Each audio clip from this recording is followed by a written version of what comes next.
Et si les paroles les plus dures de ta vie étaient celles que tu te répètes le plus souvent dans ta tête? Dans cet épisode, on parle ensemble du dialogue interne et de son importance pour t'aider à te créer la vie que tu mérites. Par le passé, un parent, un ex-amoureux ou un manager t'a peut-être mal parlé et ces paroles résonnent encore en toi, alors que ces personnes ne sont plus à tes côtés. Si tu ne fais rien, ça continuera.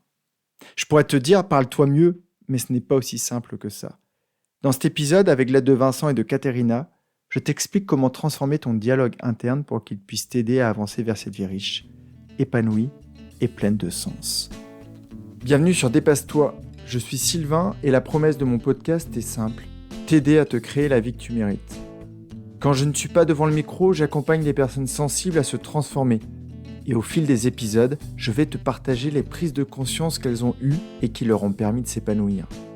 Tu vas comprendre entre autres comment mieux te connaître, avoir de belles relations, apaiser ton mental et trouver ta place, celle où tu te sentiras aimé et reconnu à ta juste valeur. Si tu veux profiter de tout ce que j'ai à t'offrir, abonne-toi à mon courrier privé sur sylvainviens.com. Installe-toi confortablement, je te souhaite une très belle écoute. Avant de commencer réellement l'épisode, je voulais te partager le retour de Bic & Ose qui m'a laissé 5 étoiles sur Apple Podcast. Salut Sylvain, moi c'est Laura, 37 ans dans quelques semaines.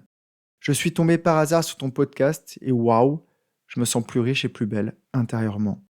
Tu as tellement de ressources et d'outils qui m'aident au quotidien. J'ai pris énormément de hauteur. Clairement, tes épisodes sont vraiment mes moments. Mais pourquoi je ne l'ai pas fait avant? Bref, je pourrais écrire tellement de choses, merci pour ton temps.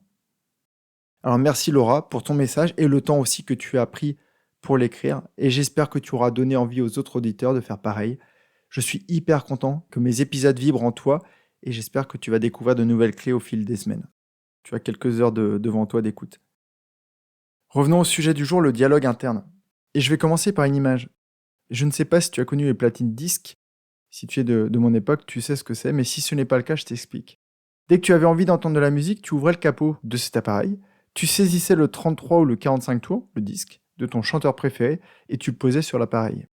Tu attrapais le petit diamant que tu mettais délicatement sur le disque, et là, une musique sortait des enceintes.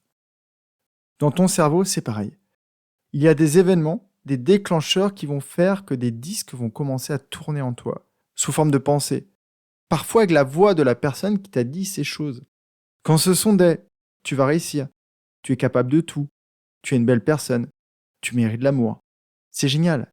Ta vie est bien plus facile que la moyenne. Malheureusement, c'est rarement le cas. Souvent, ces paroles sont très critiques, voire très dures envers toi-même. Ces pensées te figent, t'empêchent d'avancer, voire te taclent littéralement et te font tomber. Avant de rentrer dans le détail, j'ai envie de te lire un passage rapide de mon roman qui décrit parfaitement ce que je vivais dans ma première vie et comment le dialogue interne me faisait sombrer. Le contexte, Vincent, il a déjà rencontré deux soirées de suite le sage au bonnet rouge et il commence à se libérer du passé et à avancer vers un présent beaucoup plus agréable. Voilà ce que j'ai écrit dans mon roman. Je me sens frais et détendu comme un gardon, prêt à frétiller sur les pistes de ski.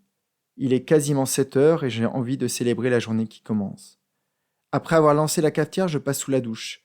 En me shampouinant le corps, je réalise que mes poumons sont aussi purs que la veille au soir et que mon cerveau s'est déconnecté des tumultes de l'actualité. J'ai du mal à saisir d'où viennent ces changements. Un esprit plus joyeux, un corps plus léger. J'ai même l'impression de ne plus avoir de muscles au cou tellement ils sont détendus.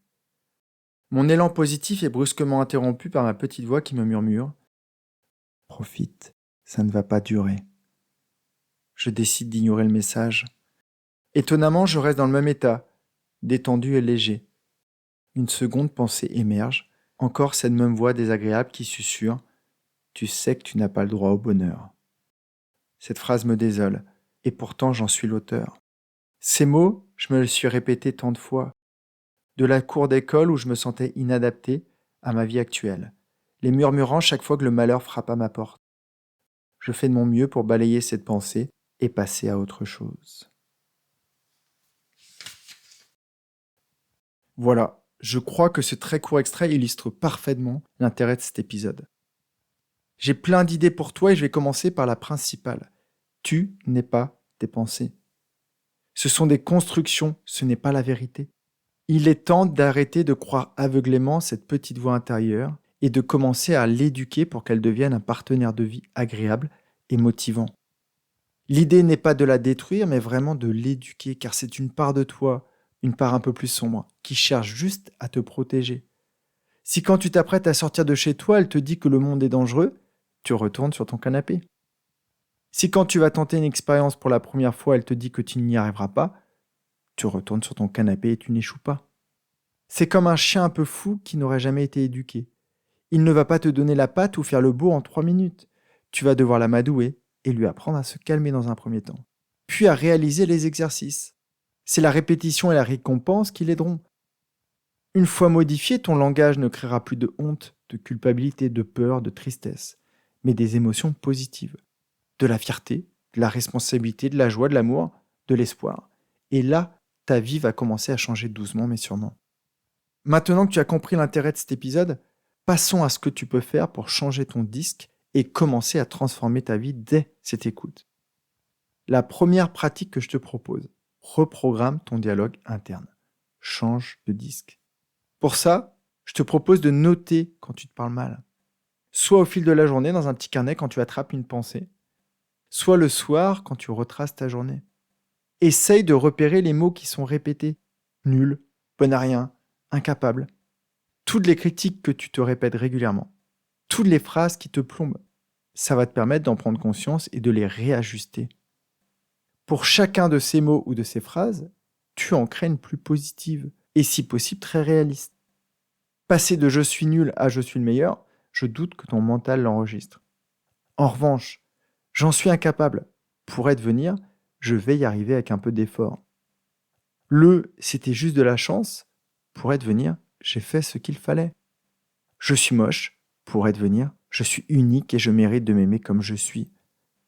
Et pour Vincent, s'il était à côté de moi, et je lui envoie mes pensées, « tu n'as pas le droit au bonheur » pourrait devenir « tous les jours, ma vie devient plus heureuse ». La seconde pratique est encore basée sur la répétition. Toutes les phrases que tu as notées, tu te les répètes tous les jours devant le miroir en te regardant droit dans les yeux, sans attendre que ces phrases émergent par réaction dans ta vie. Je t'aime et je t'accepte totalement. Quel que soit ce qui se passe, tu es capable, tu vas réussir. À toi de te créer les phrases qui vont créer des choses en toi. Tu peux aussi te les répéter régulièrement au lever et au coucher. Comme pour le chien dont je te parlais plus haut, c'est la répétition qui va te permettre de graver d'autres pistes dans ton cerveau. Et pourquoi au coucher et au lever ? Parce qu'à ces moments-là, comme un chien est beaucoup plus attentif quand sa gamelle est vide, toi, c'est pareil. Il existe des moments où tu es beaucoup plus perméable et réceptive. Au moment où tu ouvres tes paupières et au moment où tu t'endors, la porte entre ton inconscient, tous ces programmes, tous ces disques enregistrés dans ton cerveau et ton conscient est ouverte. Et donc la programmation est beaucoup plus facile. La troisième pratique que je te propose est surtout destinée aux paroles qui sont tellement bien gravées dans ton crâne que tu as du mal à les transformer. Et dans ce cas, je te propose une pratique de programmation neurolinguistique. Tu vas imaginer cette phrase dite d'une autre manière. Par exemple, je me rappelle d'une cliente, Katerina, dont le père lui répétait sans cesse « bouge ton cul ». Elle n'avait jamais droit de faire une pause, il fallait toujours qu'elle soit dans l'action, comme son papa. Cette voix, celle de son père, elle était grave et ferme. Et ensemble, on l'a transformée. On l'a rendue beaucoup plus douce, beaucoup plus interrogative, pour qu'elle ait moins d'impact. On aurait pu aussi lui donner une voix de Donald Duck, de clown, une voix qui rend la phrase complètement absurde. Dans la même idée, tu peux essayer de contrer cette voix en lui répondant, en ayant un vrai dialogue avec toi-même. Je bouge mes fesses si j'en ai envie. Et là, j'ai décidé de faire une pause et ça va me faire le plus grand bien. Ou alors, qu'est-ce qui te fait dire que je ne suis pas capable ? Tu sais quoi ? Je vais quand même essayer et ma réussite te prouvera que tu avais tort. Mais merci de ton conseil. La quatrième pratique est très simple.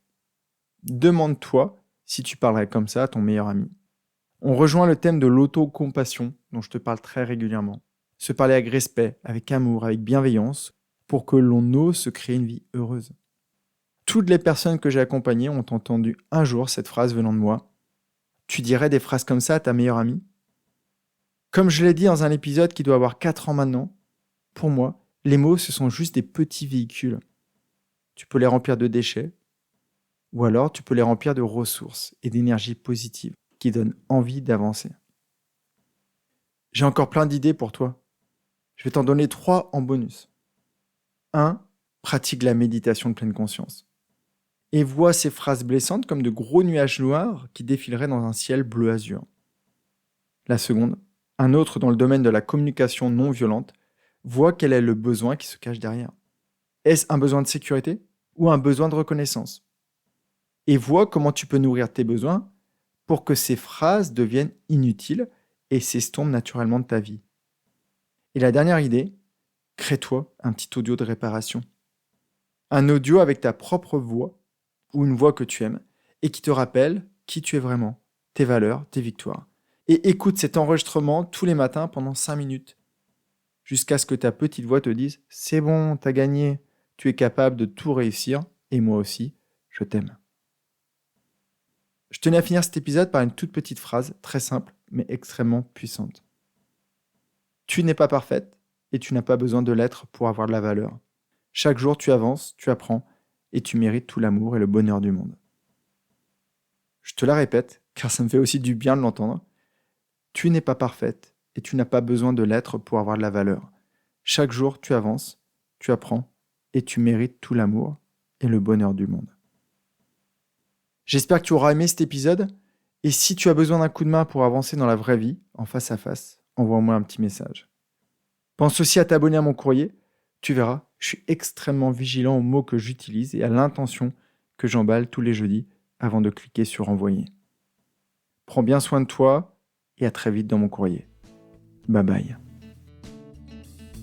Si ce que tu as entendu t'a plu, je t'invite à continuer ton cheminement sur mon site sylvainviens.com. Et avant de poursuivre, pense à t'abonner à mes épisodes ici même sur la plateforme d'écoute et pense à partager ce message avec une personne qui t'est chère et qui, comme toi, mérite une vie riche et épanouie.